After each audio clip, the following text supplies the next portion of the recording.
Wind is a powerful source of energy on our planet.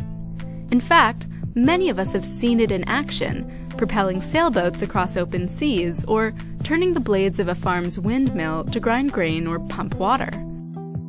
Modern wind turbines are basically sleeker, higher-tech versions of the windmills of the past. But instead of using the wind to do farm work, they're designed to convert wind energy into electricity. Here's how it works.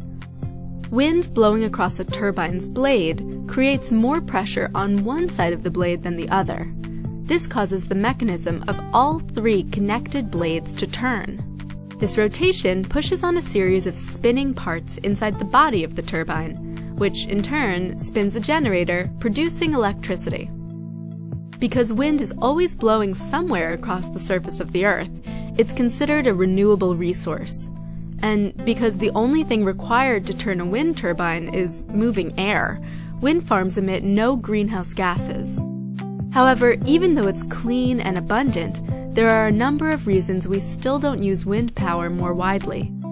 The first, and perhaps most important, is that the wind doesn't always blow, at least not always in the same spot, and technologies for storing lots of electricity for later use are currently very expensive.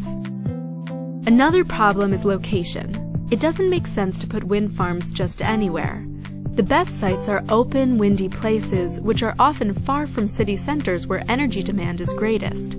So long transmission lines are necessary to move the electricity to where it's needed. Finally, while wind farms are relatively cheap to operate, they cost a lot to build, especially in comparison to existing coal and natural gas power plants. The result is that many wind projects simply never get off the ground. At the moment, wind power makes up only a small portion of the electricity produced in America, but it's a rapidly growing industry that many experts believe could one day slash fossil fuel consumption. And just like solar, it will become cheaper and easier to use if we can find better ways to store the electrical energy it generates.